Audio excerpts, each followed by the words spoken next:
Set Phasers, a highly illogical Star Trek podcast.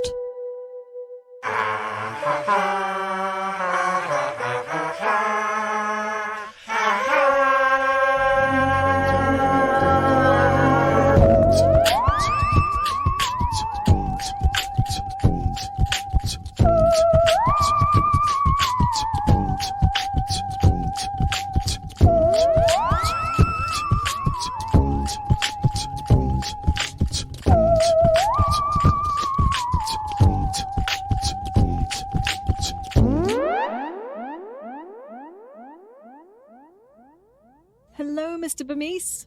Hello, Dr. Mans. I don't know. Did I surprise you? You Being did. All formal. Formalities. Yes. Hello, and hello, all you formal listeners out there in listener land. Welcome to Set Phasers, a highly illogical Star Trek podcast, where we talk about Star Trek illogically. Ad nauseum. Ad nauseum, until you vomit. But you like some Latin there? I love a little Latin. Fantastic. Listen, today's star date is Stardate 140219.1. We're talking about Star Trek Discovery, Season 4, Episode 9, entitled Rubicon. Rubicon. Which ties into our Latin from a moment ago. Yes, but before we get into the show, we got to get a little business out of the way. And we talk about our Patreon that we have. Stevie, what do you have to say about Patreon? So we have a Patreon, people. That's not a surprise. You just heard that we said we have a Patreon. It's patreon.com/setphasers. And for the month of March, all of our Patreons are getting access to all of the levels. So we're going to include Zoom hangouts with us after our watch party. So we'll have a Set Phasers watch party where we will watch an episode of Star Trek. It changes every time we do it, so it's a monthly watch party. Correct. And then we'll chat about Star Trek afterwards, all of us together on a Zoom. You will also, of course, get early access to the audio episodes and video if you are at a certain level. But for the month of March, you can join us at whatever stage you like, pay as little as you like, and you'll get access to everything. That's patreon.com/setphasers. Oh, and our next watch party is 2/27, so join us before then and you can have fun with us. And that is what is happening in Patreon this week. Without further ado, then, we best get into this episode and run it down. It's time to run it down. Can you run it down for me? Tell me what just happened. Can you run it down for me? Okay, piece of cake. Very simple. Nothing to worry about. It's Book and Tarka just working on their isolytic bomb that are outlawed by the Federation in order to blow up the DMA, but to save the controlling mechanism so that Tarka can get back to his different dimension universe that he comes from. And that's great. They're working on that in some kind of hidden rogue planet thing that's falling apart. So Book and Tarka are working on their bomb. It's just an isolytic bomb. It's just going to blow up a lot of stuff. But Tarka reminds Book that he wants to keep the internal power source that is controlling the DMA intact, because that's going to allow him to get to his universe. It's not the mirror universe, he says, but it's another universe, to meet a friend that he promised he would meet there. Meanwhile, on Discovery, Michael and Saru are in Michael's ready room. She got a response from Book. It basically says, listen, I'm sorry it has to be this way, but that's the way it's going to be. Even with the data that you gave me that says that this is a mining device, it's not meant to be a war machine, and they have no regard for us. Book says it's still important to blow this thing up, and he's going to stick to Tarka's plan. Basically leaving Discovery with no choice. Michael has a meeting with Admiral Vance. She wants to lead the mission. They say Disco's the only one that can get there in time, so obviously she has to, even though she's super close to Book. But they've decided they're going to send another officer in order to take care of things if Michael can't make a hard decision when it's game time. And that other officer is none other than Commander Nhan, who is no longer on that sea chip and went to her home planet of Barzan to find her family people. And she's a little cagey about how that went, but she's basically like, it's good to see you guys again, and I'm here to help you. And so maybe this will work out, but it does seem like things should get a little tense. Meanwhile, Saru, who's just going through a stressful time with all this going on, contacts the president of Navarre, President Tarina, and he's asking about the Thresh Tor Kashek meditation that they did to help settle his mind.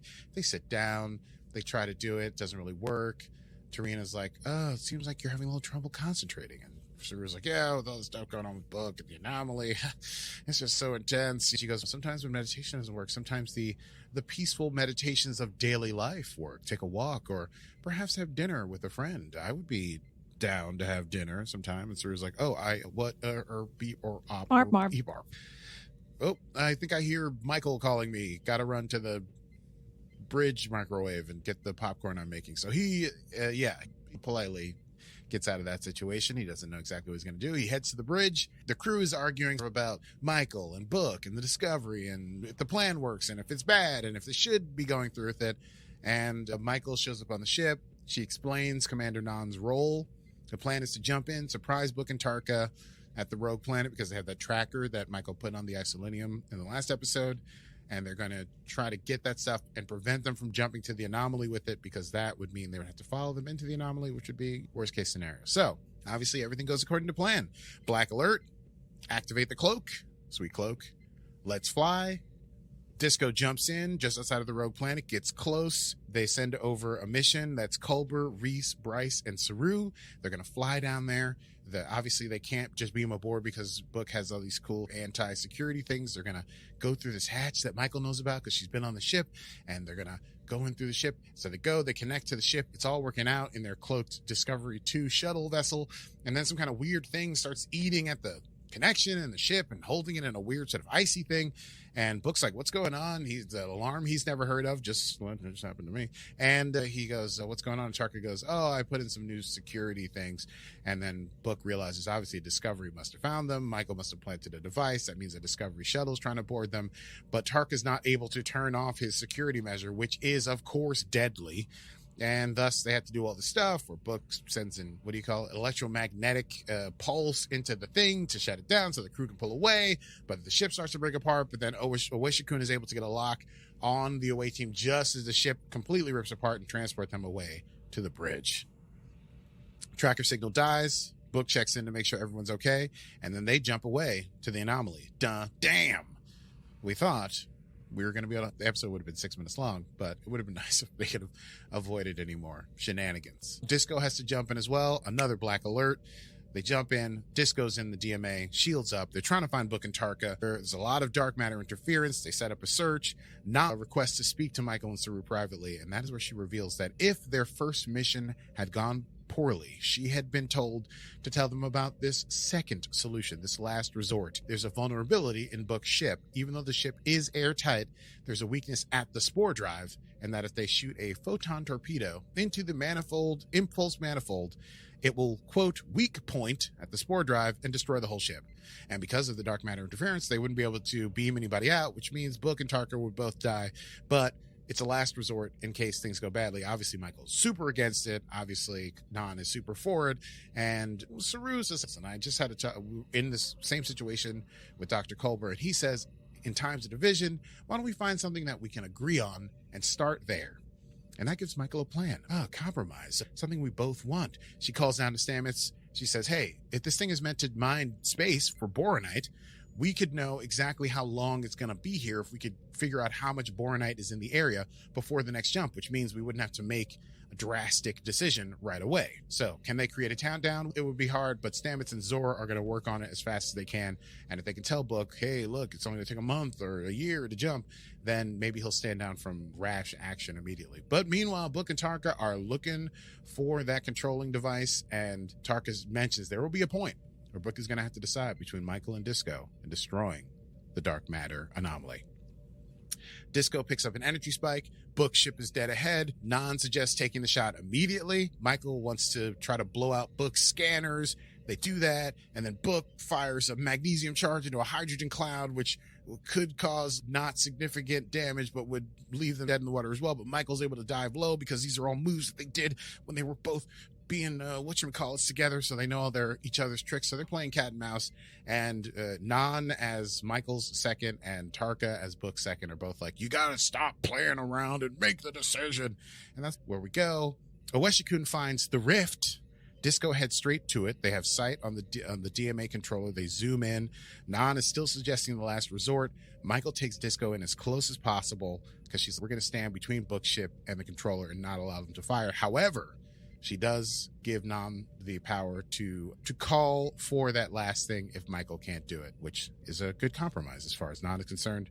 Bookship is coming in fast. It's another bit of cat and mouse. They're like hitting each other's shields, and their spore drive jumping out and in and out of space in front of each other. Ha ha ha ha, you can't, ha ha. And they're like, Michael and Book are privately like smirking. Oh, he's smart. Ah, yeah, he figured that one out. Meanwhile, yeah, Tarka's getting very, and then Michael says, okay, if we can just get this information, we can get this to Book, which they do. They're able, just before, yes, Michael is about to call for the thing where it would kill Book and Tarka, but save the DMA so they could do the first contact mission. Stamets gets back with the countdown. It's going to be almost a full week before the Boronite in that area is gone, which means they have a clock. They can use as a countdown.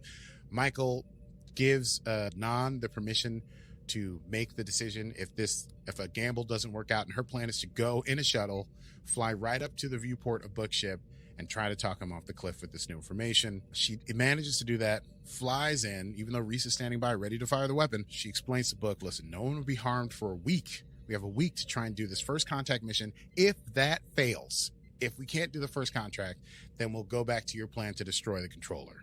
Tarka asks Book not to take the deal. Book looks into Michael's eyes. Oh, yeah. And he takes the deal. Tarka is upset, but Book is, listen, I'll bring my ship to Discovery.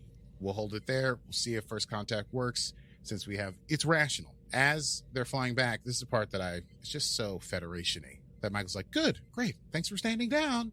And then just flies back to her ship like, Book and them are coming in, and I think they're going to stand down. It's great, even though Tarka's a complete hotshot. Tarka, of course, starts monologuing some crazy game theory nonsense about expected utility and making gambles when scenarios are unsure and outcomes are uncertain. And as he's doing that, and Book's like, I wonder why this guy's talking about this weird, obscure thing that I don't know anything about. Surely he'll go along with the thing that he told me not to go along with. Tarka quickly brings it up and shoots the explosion device, the isolytic device, into the controller itself, meaning that it will blow up. Book notifies Discovery. He says, you got to jump out of the area. He won't jump until they're safe. Then Book jumps. The weapon explodes. Boom, boom, bang. The DMA is destroyed. Tarka says it had to be done, but now they're looking for the power source and they can't find it. Oh, and Mr. Smarmy Pants realizes that the DMA is not powered from the DMA. It's powered from the other side, outside of the galactic rim, which you think somebody as smart as Tarka claims to be might have figured in his, quote, expected utility. Anyway, so they can't find anything. Nhan goes to speak to Michael. They've gone back to the headquarters because they basically failed at the mission, but so it goes. They're going to fast track the first contact mission, so they're leaving the very next day to try and talk to the species 10C. Nhan sits down and tells Michael about having worked with her family. Did find the family, the kids in the park, and tried to talk to them, but there was so much to say and things were classified, and she didn't want to go with this like in-between relationship of like, hi, also there's a mystery to how I'm involved. And it's all really a layered discussion about Nhan's interaction with things being good or bad or black and white, and how Michael says things have to be in a sort of area of grayness. And Nhan actually says, I think it's time for me to get okay with some middle ground. They hug. Nhan says she'd like to come back to Disco someday. By the way, Nhan has been working for Federation security, so she's been doing like black ops, covert work or whatever. Dismantling the Emerald Chain, I think they say at some point in the episode. Colbert gets visited by Saru in the med bay, and Saru's like, hey, you did great on the mission before that went really badly. Just a uniform, just like quick question. What if somebody who was like the president of Navarre had asked you out on a date and you were like, we're probably not compatible because like I'm from one place and you're like from another place and I'm from the past and you're from now, and like how would I tell her like it's not gonna work? And then Culber's like, wait a second, are you not into President Serena? And Saru's like, oh no, I'm definitely into President Serena. I just don't know how I should. Now, I don't think I should because I got to watch other people.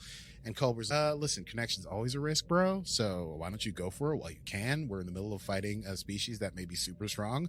Just say okay to a date, you dummy. And just as he does that, Saru gets called to the bridge, and Michael shows Saru the video from the USS Mitchell, which had been watching the area where the DMA had been. And guess what? A new DMA has appeared in exactly the same location. Thus, can we assume a kind of first contact has been made? And Species 10C has said, so you blew up our first miner, we'll just make another one. We're getting that boronite. And that ends episode 9, season 4 of Star Trek Discovery, Rubicon. Rubicon. Shall we chat about that? Ooh, I'd love to. I say, darling, let's do a quick chat about that. Yes, let's do. Well, Thoughts? Comments? Concerns? oh, lots. I think my overall thought about it was I just loved the general female energy that was in this between like Nhan and Michael. Just the general female leadership, I think, that was really highlighted in this episode. And that style, even if it was Dr. Culber and Saru having that moment between Bryce and Reese. Not Bryce and Reese. That is a confusing away team at this point. Trust me. I had to write it down. I was like, Rice is, no, Brees is, Bryce, oh God. Bryce. Bryce, Reese, and Bryce. And they are fighting. Yeah. Ugh. Anyway, I just love that overall feeling of it. I thought that was pretty cool. I thought that was great. It was wonderful to have Commander Nhan back, too. Because I do feel like she was one of the pseudo-antagonists to Michael, not quite as intense as Giorgio was always like, Michael, you make the hard decision. And Michael's like, I'm going to save everybody. And I feel like that was also the role that Nhan had in series 1 and 2 when she was a holdover from my other hot, sexy, I hope he's the bad guy. Jason Isaacs? Yeah, but his character. Yes. Lorca. Lorca! You would think I would have that tattooed on my chest somewhere at this point. I really want Lorca to come back. Anyway, yes, that was You could have super Lorca great. on one side and Book on the other. Yes, I'll get wings. Oh, on my shoulder blades? Yeah. Great. Now I have a plan for my first 2 tattoos. But I agree, yes. I love that the 2 ladies in charge, like Michael's in charge, but Nhan also has the ability to take charge. And it's like they were at loggerheads, but they found a way to work around it. They had to like both compromise and trust one another to make gambles that they would not have necessarily agreed with. Like Michael going to talk to Book and Nhan basically being like, let's blow these people up. Because she does mention that she had been on that away mission where she waited too long and lost half of her crew. So Yeah. I thought that was great. Really love that. Did you think it was a bit of a contrast having that female energy on Disco and then on Book's ship? Totally. Yeah. The two of them just going at it. And it was just Yeah. how not to do leadership or work together. Yeah. It was like, okay, let's have a discussion about this.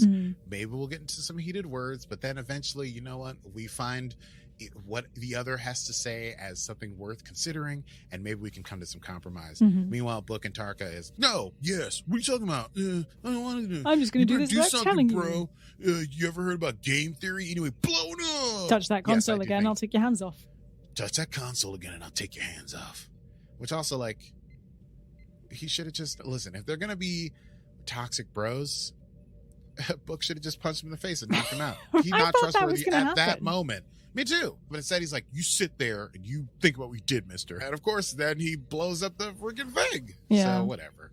Yes, I thought that duality was very clearly understated. Connected to that, I feel like one of the big issues is the weapon is gone, but Tarka will still want to get that control device. What's his next plan? Do you know what I mean? He's going to ruin Get more first contact, isolytic. right? Yeah. That's his thing. He's going to try to go there first. Now he's pissed. Yeah, now he's pissed, and he's obviously obsessively driven to do whatever this evening's he's doing.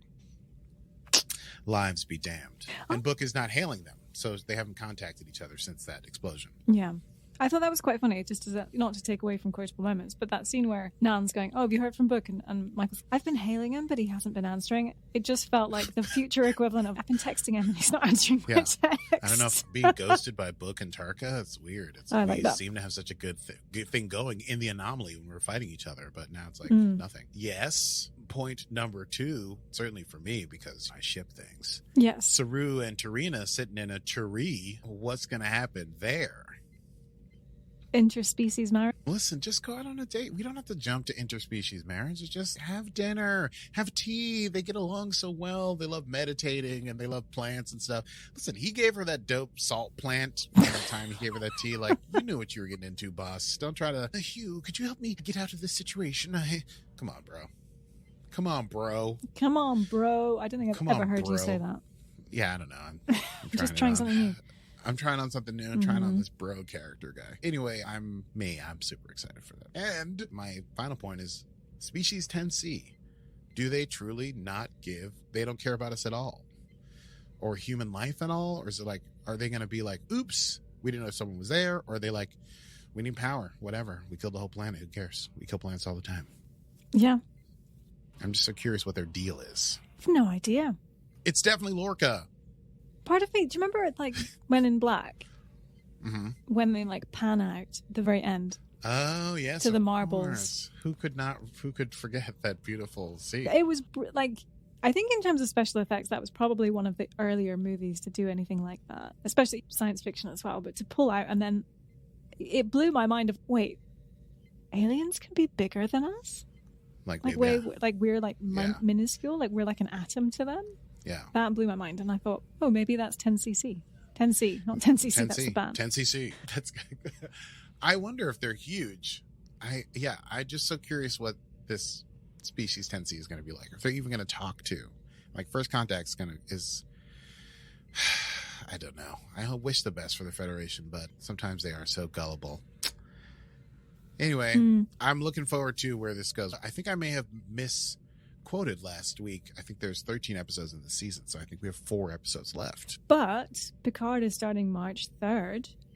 So maybe there'll be a It looks like there's going to be an handoff there. overlap. Yep, a little bit of an overlap. What are we going to do? We're going to be super busy, and I'm also not going to be home on March 3rd. So things are going to be very exciting. So, listener, Indeed. bear in mind, we may have some sort of break in service or an Yeah. Or episode dropping on a different day. Yeah, my sound quality may be like, oh, it sounds like Aki's on the side In of the a stage tunnel. while someone's banging on a drum. Okay, listen, I think it's time to get into quotable mode. Quotable moments. In times of division, we can identify that upon which we can agree. A shared goal, perhaps, that can lead to compromise. Saru. That was good. Yeah, Yeah. by way of Dr. Colbert. By way of Dr. Yeah, Coleman. what you got? One of my favorites is very early was, I can't help be impressed by your ability to navigate a loophole. That was very good. Yes. Yes, Admiral Yeah. Vance. Oh, I loved the interaction between Michael and Stamets when she's, I need that number, and he's like, I'm crunching as fast as I can, and Michael says, can you crunch faster? And Stamets says, is there an acceptable answer other than yes? And Michael says no, and Stamets says, then yes. I thought that was great. That was good. I keep hailing, but you won't answer. The other one, obviously, was, as leaders, we see success or failure, right or wrong, but it's never that binary. A lot of this episode was about, the answer is more complicated than it first appears, not just right or wrong. Oh, and then my final really loved Colbert saying to Saru, with respect, sir, in my professional opinion, you're being an idiot. That was my last one, too. Okay, great. And correct. Oh, Saru. So true. We're so able to see the faults and to give advice to others, but we simply are not able to see the faults in ourselves. I thought you were saying that Kirk there. We are simply not able to see the was faults talking in like ourselves. I didn't mean to speak like Kirk, but it happens sometimes. Well, that's quotable moments. I think it's time for our brand new segment. Oh, I'm so excited. So we reached out to some of our listeners and we asked if there was anything they might be more interested in terms of the show. So we have a news section. I was going to say a new section, but it is a news It's new, section also. but it is It's a news section. Yes. So here we go. News from around the galaxy. Yes. You hear the little pulsey newsy. There we go. This is exciting. Oh, I'm I hear- excited. oh, The news. Well, Should I do it in my presenter voice? yeah, I mean, listen, the tradition. Fourth new film returning in 2023 in the Kelvin timeline. What? Well, during the CBS investor presentation, J.J. Abrams announced that this was coming in 2023, which is very exciting. Reportedly, the delays in the production. This is reported, but alleged also. Well, I don't know. This is why I don't do the news. The negotiations with Chris Hemsworth from Thor, because originally the story plan was that they would be taking Kirk back to meet his father. Oh. And I think the budget of Hemsworth and Pine, they were arguing about who would get more money. So they've now abandoned that storyline because Chris Hemsworth will not be reappearing, but everyone else will be reappearing. J.J. Abrams will be producing with Matt Shakman of WandaVision in the director's chair. Oh, And the film at the moment is currently untitled. what could it be about? What could it be?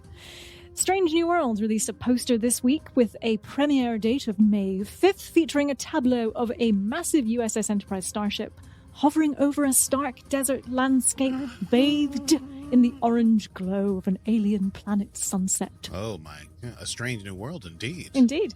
The serene scene is a callback to Pike's younger years in the saddle while growing up in California's Mojave Desert. Did I say that right? You sure did. Thank you so much. The streaming platform expansion for Paramount Plus will be continuing this year, hitting the UK, Ireland, France, Germany, Switzerland, Austria, South Korea, and the Caribbean in 2022, Nice. with Asia, Middle East, and Africa in 2023. So, Right. fans around the world, you will be able to get Paramount Plus. Because now I think in other countries we're watching Discovery on just Netflix or something like that. I If you've think got it's the Discord Amazon in deal. the UK. Amazon in the UK. Amazon. It was Netflix. It's now Amazon. I said Amazon like Oh, you. I don't know. So everyone's been panicking about how they get their Yeah. Star Trek. And I believe Oh, that's right. at That the was a beginning big of Disco. to-do. Yeah. So big to do. Big to do. Big to do. Star Trek Cruise 5 sets off Oh, February boy. 25th. How exciting. Through to March 5th. So look out for some shenanigans from stars and fans in the next week or so on the old gram.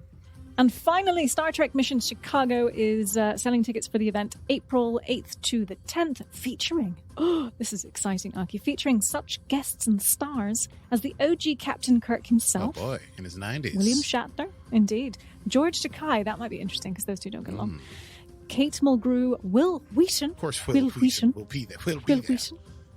Will Wheaton Will will be Wheaton will in be attendance. And Michelle Hurd, Nana visitor. We love Oh, we Nana. love Nana. Everything about Nana.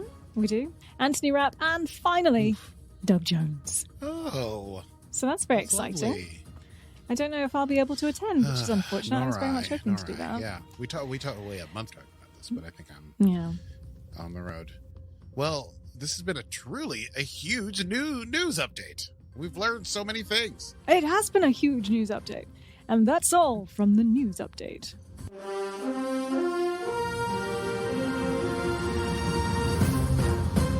Oh, that was fun. I enjoyed it.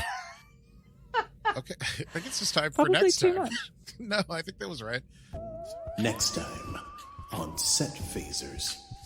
Well, I didn't even know how to follow up the news. I mean, my God, the puff piece at the end of the show. Well, next time we're going to be discussing episode 10.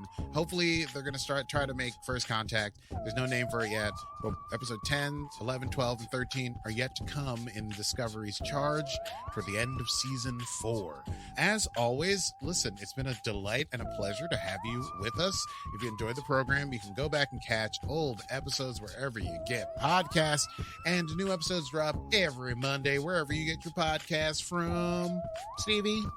Yeah, and do follow us on the old Instagram. I had a rather funny meme this week with Valentine's Day, if you missed that. I had a rather funny meme. It was Will You Be My Earl Grey Hottie? Yes. From I saw it. Oh, and great. 7 of mine. And of course, please do follow us. We are at Set Phasers Podcast and at Set Phasers on Facebook and Instagram, respectively. Hashtag Me Being Strong. And patreon.com/Set Phasers for all the extra behind the scenes fun with us and our community of Trek nerds just like yourself.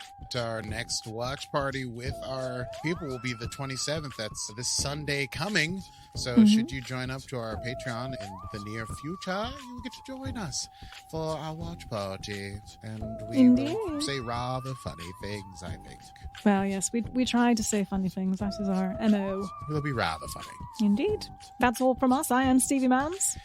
Oh boy, I wrote this one. And I shipped Presmander Traru, or Commandant Sartrina, or even better, Presmonderant Starrurina. And this has been Set Phasers, a highly illogical Star Trek podcast. Those were clumsy portmanteaus of President Tarina and Commander Saru. Oh, I was not getting that. Presmander That's- Traru, Yeah. Commandant Sartrina, and Presmonderant Starrurina. I love how hard you worked on that. That's cute. I won't say that I spent an inordinate amount of time on that because I'd be embarrassed to admit it. Indeed. Well, good lord. Computer, end program.